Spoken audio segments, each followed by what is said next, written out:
Mon nom, c'est Éric Darvaux. Un des anciens propriétaires du Vieux-Rivière.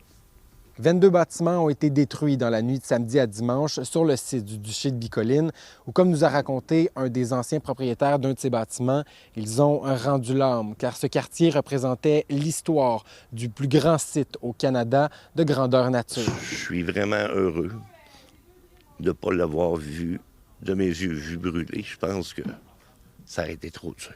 Juste pour te donner une idée, là, il y a des bâtiments là-bas sur lesquels j'avais travaillé là, dans la jeune vingtaine. Notre premier bâtiment de guilde, on l'avait fait planche par planche avec une grange qu'on avait démontée dans la région. Donc, tu vois un peu en termes de potentiel historique, là, c'était très, très émotif.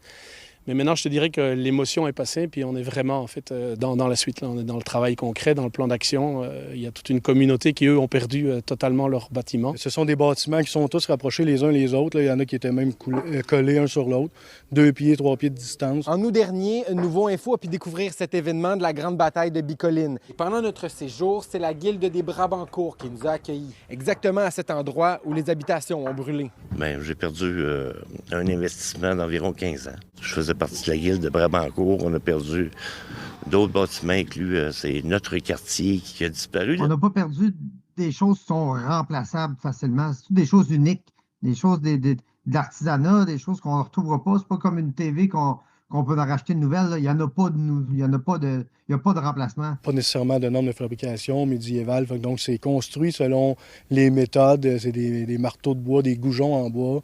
Donc, il y avait plus ou moins l'importance des distances, plus ou moins de plans d'urbanisme. On a construit des bâtiments pour être médiéval. On n'a pas fait avec du Gyproc et les normes d'aujourd'hui, là. C'est normal parce qu'on veut que ce soit historique. On veut que ce soit des vieux bâtiments. Un GoFundMe a été lancé pour aider les personnes touchées par l'incendie, mais celui-ci n'est pas endossé par le Duché de Bicoline. Où c'est que va l'argent? Est-ce que l'argent va être bien dédié en fait aux gens qui en ont besoin? Comment ça se passe avec ceux qui avaient une assurance, ceux qui n'en ont pas?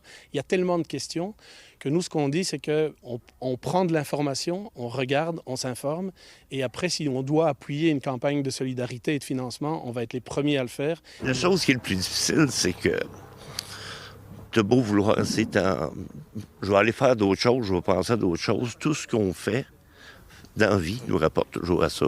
Fait que ça nous rapporte toujours à la perte. Le seul horaire qui va être décalé, c'est peut-être les quelques prévisions qu'on avait cette semaine pour le lancement des inscriptions, par exemple, du Tournoi des Nations, qui va sans doute être juste poussé de quelques jours, le temps que les équipes soient là-dessus. Malgré qu'il y avait plus de 900 personnes présentes samedi soir, personne n'a été blessé dû aux événements. À Saint-Mathieu-du-Parc, Maxime Dany pour Nouveau Info.